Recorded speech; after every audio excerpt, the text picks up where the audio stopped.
আজকের আলোচনার বিষয় honours third year differential geometry অন্তরক সমীকরণ চ্যাপ্টার 2 স্পেসে বক্ররেখা সমূহ। এটার ৭০ নম্বর উদাহরণ এফ অফ ইউ নির্ণয় করো, যেখানে x vector equal to A cos U A sine U F of u সমতুলীয় বক্ররেখা। সমতুলীয় বক্ররেখা হওয়ার শর্ত আছে, সেই শর্তটা আমি প্রথমে দেখাই দিই।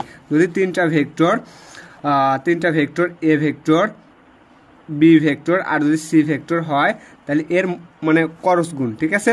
তাহলে A1 A2 A3 আমরা কিন্তু কিসে করে আইছি, আমরা কিন্তু ফার্স্ট ইয়ারে ভেক্টর জিওমেট্রিতে করে আইছি। B1 B2 B3 C1 C2 C3 এর করস গুণ ইকুয়াল টু যদি 0 হয় তাহলে সেটা কি হবে, সমতুল্য হইবে। তাই নির্ণয় করতে বলছে যে এফ অফ ইউ নির্ণয় করো, যেখানে x vector equal to A cos U A sine U F of U সমতুল্য বক্ররেখা হবে, ঠিক আছে। সমতুল্য বক্ররেখা। এখন সমতুল্য বক্ররেখা, তাহলে আমরা অ্যান্সারে চলে যাই। আমরা হচ্ছে এটা কত নম্বর এক্সাম্পল, ই এক্স কত ৭০, ঠিক আছে। এটা মোস্ট ইম্পর্টেন্ট, 2017 সালে আসছিল ই এক্স ৭০। প্রথমে আমরা লিখে নেব দেয়া আছে। আর যারা যারা আমার এই চ্যাপ্টারের ডিফারেন্সিয়াল জিওমেট্রির আগের ভিডিওগুলো দেখে আসেন নাই, আমি এই ভিডিওর ডিসক্রিপশনে লিঙ্ক দিয়ে দেবো, তারা দেখে আসবেন। দেয়া আছে x vector equal to A cos U A sine U কত এফ অফ ইউ দেয়া আছে, সেটা আমরা তুলে নেব, ঠিক আছে। তাহলে X vector equal A cos U comma A sine U comma F of you, এটা আমার দেয়া আছে এক্স ভেক্টর ইকুয়াল টু। এখন এইটা যদি আমরা কি নির্ণয় করতে চাই, সমতলীয় বক্ররেখা নির্ণয় করতে চাই, তাইলে এখান থেকে আমার ইউ এর সাপেক্ষে একবার, তারপরে আমার আসতেছে কত, আমার আসতেছে ইউ এর সাপেক্ষে একবার অন্তরীকরণ করব, পুনরায় আবার ওইটার ইউ এর সাপেক্ষে অন্তরীকরণ করব, আবারও অন্তরীকরণ করব, করার পরে যে সকল মানগুলো পাবো ওইখান থেকে ওইটারে আমরা সমতুলীয় বক্ররেখা হওয়ার শর্ত আছে, ওই শর্তটা অ্যাপ্লাই করব। অ্যাপ্লাই করার পরে তারপরে আমরা ভ্যালুগুলো নির্ণয় করব। প্রথমে এটার আমরা যদি ইউ আকারে দেওয়া থাকে, আমার যদি ভেক্টরগুলো ইউ আকারে দেওয়া থাকে, তাহলে আমরা ইউ এর সাপেক্ষে ডেরিভেটিভ করবো, আর ইউ এর সাপেক্ষে ডেরিভেটিভ করলে পরে সেটা বার হয়ে যায়, ঠিক আছে। আমরা প্রথমে ইউ এর সাপেক্ষে এক্স ভেক্টরের ডেরিভেটিভ করবো, ডেরিভেটিভ করলে সেটা বার হয়ে যাবে। এখন এখানে তিনটারে আমরা ইউ এর সাপেক্ষে ডেরিভেটিভ করতে হবে, ঠিক আছে। তাহলে আমরা প্রথমে কজ ইউরে যদি ইউ এর সাপেক্ষে ডেরিভেটিভ করি, তাহলে এটা আসবে মাইনাস কত সাইন ইউ, যা আমরা এক ছোটোবেলা থেকে জানে আসতেছি। আর এখানে আছে এ সাইন ইউরে যদি আমরা ডেরিভেটিভ করি তাহলে আমরা কত পাবো, তাহলে আমরা পাবো এ কজ ইউ। আর আমরা দেখছি যে কোনো ফাংশনটা যদি ডেরিভেটিভ করি ওটা ড্যাশ আকারে বাড়তে থাকে, ঠিক আছে। এটা আমি অনেক বলছি সেকেন্ড ইয়ারে। তাহলে এফ ড্যাশ কত ইউ, আমরা এটারে একবার ডেরিভেটিভ করলাম কিসের সাপেক্ষে, ইউ এর সাপেক্ষে। আর যদি এক্স এর সাপেক্ষে ডেরিভেটিভ করি না এস এর সাপেক্ষে ডেরিভেটিভ করি টি এর সাপেক্ষে করি, তাহলে ওটা হচ্ছে পূরক আকারে বাড়তে থাকে, ঠিক আছে। ড্যাশ এটা তো ডট আকারে বাড়তে থাকে, আর ওইটা হচ্ছে ড্যাশ আকারে বাড়তে থাকে। তাহলে এটার আবার অন্তরীকরণ করি, এক্স কত ডাবল ডট, আবার ইউ এর সাপেক্ষে অন্তরীকরণ করি। এটা সাইন ইউরে করলে পরে মাইনাস এ কজ ইউরে করলে পরে মাইনাস এ সাইন ইউ।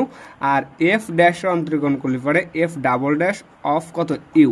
এটা হচ্ছে আমরা দুইবার অন্তরীকরণ করলাম, আমাদের তিনবার লিখবি, কারণ আমার সূত্র আছে বক্ররেখা সমতুল্য হওয়ার। তাহলে আবার আরেকবার অন্তরীকরণ করি, এটা ছিল ডাবল ডট, এবার এগুলো ট্রিপল ডট। তাইলে ট্রিপল ডটের যদি আমরা অন্তরীকরণ করি, তাহলে এইখানে ছিল আমার মাইনাস এ কজ ইউ, আর কজ ইউরে অন্তরীকরণ করলে পরে মাইনাস সাইন ইউ, সেই মাইনাস আর এই মাইনাসই প্লাস, তাহলে এ কত সাইন ইউ। আবার এইখানে মাইনাস এ সাইন ইউরে করলে পরে আসতেছে কত ইউ কজ ইউ, ঠিক আছে, কজ ইউ। আর এখানে আসতেছে ডাবল ডটটা যদি আমরা ইউ এর সাপেক্ষে ডেরিভেটিভ করি, ডাবল ডট কত ইউ। এটা হচ্ছে আমরা পর্যায়ক্রমে তিনবার ডেরিভেটিভ করলাম, যা আমি আগের ভিডিওতে বলছি, ঠিক আছে। এখন আমার কাজ হবে, এখন আমরা কাজ করব যে আমরা জানি যে সমতুল্য হওয়ার একটা শর্ত আছে, সেই শর্তটা অ্যাপ্লাই করব। আমরা জানি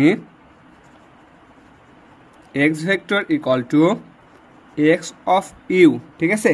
x vector equal to x of u x vector of u সমতলীয় বক্ররেখা হলে, সমতলীয় বক্ররেখা হলে সেই সমতুল্য বক্ররেখা হওয়া শর্ত এই যে 3টা ডট নির্ণয় করলাম মানে এ বি সি, এই যে আমি প্রথমে দেখালাম, এটারে আমরা এই আকারে প্রকাশ করব।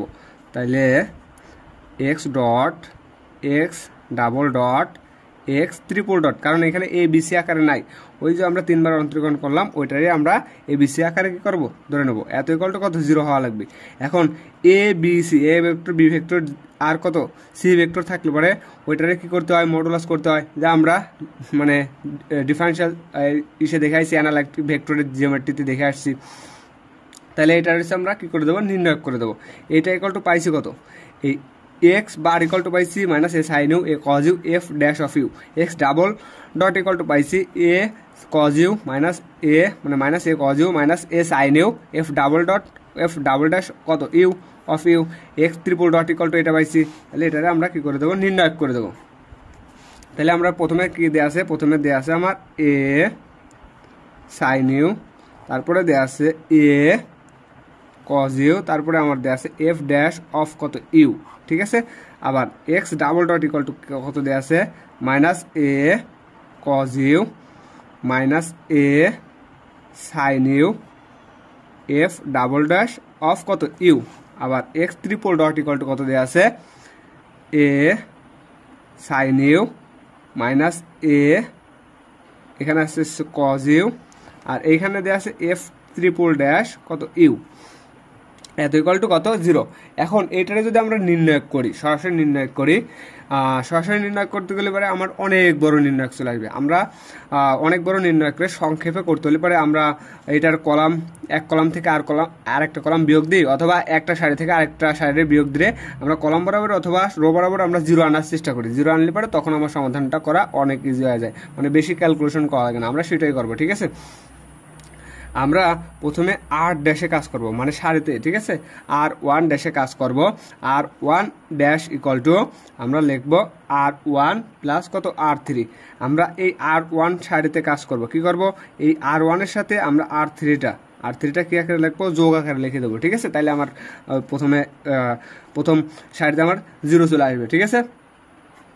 তাহলে এখানে ছিল এ সাইন ইউ, এর সাথে যোগ দেবো কত আর থ্রি যদি যোগ দিই তাহলে প্লাস এ সাইন ইউ, এখানে আমার ছিল কত এ কজ ইউ, এর সাথে যোগ দেবো কত, এর সাথে আমরা যোগ দেবো হচ্ছে আর থ্রি, তাহলে আর থ্রি মাইনাস আছে মাইনাস আকারে হয়ে যাবে, তাহলে এ কত কজ ইউ। আবার এখানে ছিল এফ ড্যাশ অফ ইউ, এর সাথে আর থ্রি যোগ দেবো, তাহলে এফ ট্রিপল ড্যাশ কত অফ ইউ, আমরা আর থ্রিটা কী করলাম যোগ দিলাম। আর বাকি দুইটা সারি আমার যেমন আছে আমরা তেমন আকারে রেখে দেবো, minus A cos you minus A sine U F double dash of u, তৃতীয় সারিটাও রেখে দেবো a sine you minus A cos u f triple dash of কত ইউ। আমরা কী করলাম 0 আনার জন্য, সারি বরাবর 0 আনার জন্য আমরা আর ওয়ান ড্যাশে r one equal to r ওয়ানের সাথে আর থ্রি যোগ দিলাম, তাহলে 0 চলে আসতেছে প্রথম সারি বরাবর। আর যদি 0 চলে আসে তখন আমরা নির্ণয়টা অনেক সহজে করতে পারবো।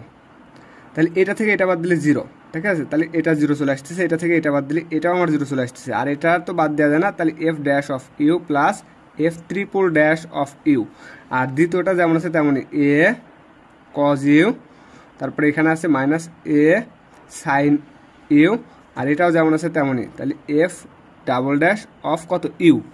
এখন আমরা নিচের 3 নম্বর সারিটাও যেমন আছে তেমনই রেখে দেবো, a sine you minus A cos u f triple dash of কত ইউ। এটারে আমরা এখন নির্ণয় করে দেবো, ঠিক আছে, কারণ 0 চলে আসছে। যখন 0 নেবো তখন সারিবাদ কলামবাদ এটার সাথে এটা গুণ, এটার সাথে এটা গুণ, 0-এর সাথে বাকিগুলো গুণ দিলে 0।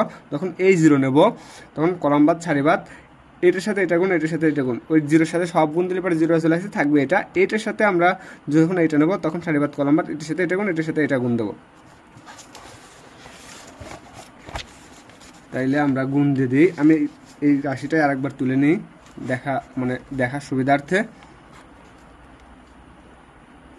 0 0 f dash of you plus F triple dash of u, তারপরে আমার দেওয়া আছে minus A cos you minus A sine U F double dash of u, তারপরে আমার দেয়া আছে এ sine u, a minus A cos u, f triple dash of you. এটা হচ্ছে আমার রাশিটা দেওয়া ছিল, আমি রাশিটা তুলে নিলাম বোঝার সুবিধার্থে। এত ইকুয়ালটা আমার দেওয়া ছিল কত, 0, ঠিক আছে, এত ইকুয়ালটু 0 দেওয়া ছিল। এখন আমরা নির্ণয় করে দেবো। এখন যদি আমরা নির্ণয় করে দিই, আমি তো দেখালাম যখন 0 নেব তখন কলামবাদ সারিবাদ, কলামবাদ সারিবাদ, এটার সাথে এটা গুণ, এটার সাথে এটা যোগ বিয়োগ দিয়ে যাই পাই ওই 0টা গুণ দিলে পরে ওইটা 0 হয়ে যায়। আবার একই কাজ, যখন আমরা এই 0 নেব কলামবাদ সারিবাদ, এটার সাথে এটা গুণ, এটার সাথে এটা গুণ, এই 0-এর সাথে গুণ দিলে পরে বাকি এটাও টোটালটাও 0 চলে আসে, থাকবে এটা। এটা যখন নেব সারিবাদ কলামবাদ, এটার সাথে এটার গুণ, এটার সাথে এটার গুণ, তখন আর 0 আসবে না, ঠিক আছে। আমরা প্রথমে এটা নিয়ে নিই, প্রথমে F dash of you plus F triple dash of you, ঠিক আছে, এটা আমরা নিয়ে নিলাম। নেওয়ার পরে এখন সারিবাদ কলামবাদ, ঠিক আছে। এখন এটার সাথে এটার গুণ, এটার সাথে এটার গুণ দিই, গুণ দিলে পরে এটার সাথে এটার গুণ দিলে পরে মাইনাস মাইনাসে প্লাস, তাহলে মাইনাস মাইনাসে যদি প্লাস হয় এ কজ স্কোয়ার ইউ আসবে না। আমি একটু দেখাই দিই, এ স্কোয়ার কজ স্কোয়ার ইউ, ঠিক আছে। আবার সূত্রের মাইনাস, এখানে একটা এটার সাথে গুণ দিলে পরে A square sine square U, সূত্রের মাইনাস আর এই মাইনাসে আমার চলে আসবে প্লাস এ স্কোয়ার কত sine square U equal to কত 0। তাহলে F dash of you plus F double triple dash of U second bracket. এখন যদি এখান থেকে আমি এ স্কোয়ার কমন নিই তাহলে আসবে কজ স্কোয়ার ইউ প্লাস কত sine square U equal to কত 0। Cos square U plus sine square U equal to কত আসতেছে আমার 1 আসতেছে, তাহলে 1টা লেখার দরকার নাই। তাহলে আমরা পাচ্ছি F dash of you plus F triple dash of U. এখানে আমরা খালি পাচ্ছি এ স্কোয়ার, এ স্কোয়ারের সাথে 1 গুণ দেওয়া যায় না দেওয়া তাই, ঠিক আছে। এখানে আমরা এইটা পেলাম। এখন আমার এ স্কোয়ারটা কি আকার আছে, এ স্কোয়ারটা আমার গুণ আকার আছে, ওই পেছনে ভাগ করে দিলে পরে 0 চলে আসে। তাহলে আমরা পাচ্ছি F dash of you plus F double triple dash of U. এই স্কোয়ারটা আমরা যদি ওই পেছনে ভাগ করে দিই তাহলে এত ইকুয়াল টু কত 0 চলে আসে। আমরা ডিফারেনশিয়াল অর্ডিনারি ডিফারেনশিয়াল ইকুয়েশনে শিখছিলাম এফ ড্যাশ অফ কত থাকলে পারে, আমরা এফ ড্যাশ অফ কত আছে U, F dash of X থাকলে পরে আমরা লিখছি D, F double dash D square, তারপরে আমরা লিখছি F F dash of F dash থাকলে পরে আমরা লিখছি ডি, এফ ডাবল ড্যাশ থাকলে পরে লিখছি D square, F triple dash থাকলে পরে আমরা লিখছি D Q. Ordinary differential equation chapter 11 না 12 সেটাই আমরা লিখবো, ঠিক আছে। এফ ড্যাশ তার মানে এফ ড্যাশ অফ ইউ মানে কত D plus F triple dash of U মানে কত ডি কিউ, এত ইকুয়াল টু কত 0। এটারে আমরা অল্প একটু সাজায় লিখি, এফ অফ ইউটা আমরা কমন লিখি, থাকলে কত এফ অফ কত ইউ, ঠিক আছে, এফ অফ ইউ মানে ওই যে আমার সমাধানটা এরকম আকারে দেওয়া ছিল কত D Q Y plus D square কত ওয়াই ইকুয়াল টু কত 0, এইরকম আকারে দেওয়া ছিল। এখানে এফ অফ ইউটারে আমরা কমন নিলাম মানে ওয়াই আকারে নিলাম, আর এফ ড্যাশ অফ ইউ থাকলে ডি লিখি, এফ ট্রিপল ড্যাশ ইউ থাকলে পরে ডি কিউ লিখি, সেই আকারে আমরা লিখলাম, ঠিক আছে। এখন এটার আমরা নাম দিই, এটার নাম দিলাম কত নং ইকুয়েশন, এটার নাম দিলাম আমরা 1 নং ইকুয়েশন। অতএব আমরা ধরে নিতাম কত এফ অফ ওয়াই আকারে থাকলে পরে অথবা ওয়াই আকারে থাকলে পরে এর একটা সম্ভাব্য সমাধান ধরে নিচ্ছি কত ই টু দি পাওয়ার এক্স অথবা e to the power m x আকারে, আমরা সেটা আকারে কি করবো ধরে নেবো, ঠিক আছে। সেটা আকারে যদি ধরে নেই তাহলে ধরি 1 নং এর সম্ভাব্য সমাধান, 1 নং এর সম্ভাব্য সমাধান কত F of you equal to, আমরা ওখানে ওয়াই ইকুয়াল টু ধরে নিতাম, f of you equal to e to the power কত এম ইউ, ঠিক আছে। 1 নং এর সম্ভাব্য সমাধান ই টু দি পাওয়ার কত এম ইউ, এটা আমরা ধরে নিচ্ছি। এই এম এর মান 1 2 3 up to dot dot dot বসে, তারপর আমরা সমাধানটা নির্ণয় করছি। অতএব এখানে আমরা ডি কিউটা একটু আগে লিখলাম, তারপরে d into f of you equal to ধরে নিচ্ছি e to the power m u, তাহলে e to the power m u equal to কত 0, ঠিক আছে। এই 1 নং সমীকরণ থেকে আমরা এটা লিখলাম। এবার এখান থেকে আমরা অক্সিলারি ইকুয়েশন নির্ণয় করছি অর্ডিনারি ডিফারেনশিয়াল ইকুয়েশনে, ঠিক আছে। তাহলে অক্সিলারি ইকুয়েশন কি হবে, আমরা ডি এর বদলে এম বসাইছি, তার মানে M Q plus M equal to কত 0। তাহলে এটারে আমরা একটু কমন নিলে পরে যদি আমরা এম কমন নিই তাহলে M square plus 1 equal to কত 0। তাহলে এর কতগুলো আমরা উৎপাদক পাবো সেটা লিখে নিই। একটা এম ইকুয়াল টু 0 এই একটা উৎপাদক পাবো, এবং M square plus 1 equal to 0 M square equal to -1, আর এইখানতে আরেকটা উৎপাদক পাবো, সেটা হচ্ছে এম ইকুয়াল টু এখানে এটার -1টা আমরা লিখতে পারি -1টা লিখতে পারি আমরা আই স্কোয়ার, ঠিক আছে, -1টা লিখতে পারি আই স্কোয়ার। তাহলে এখান থেকে মানে এম স্কোয়ার ইকুয়াল টু এত, M square equal to I square, Y দিক থেকে আমরা ওয়াই দিক থেকে যদি আমরা রুট বাদ দিই -1 ইকুয়াল টু আমরা আই স্কোয়ার লিখতে পারি। মোট কথা একবারে আমরা লিখে দিতে পারি যে M square equal to plus minus কত আই, ঠিক আছে, এম স্কোয়ার ইকুয়াল টু আমরা প্লাস মাইনাস আই লিখে দিতে পারি। তাহলে অতএব এম এর কয়টা সমাধান পেলাম, তাহলে এম ইকুয়াল টু 0 একটা পাইছি, আর প্লাস মাইনাস আই আর একটা সমাধান পেলাম।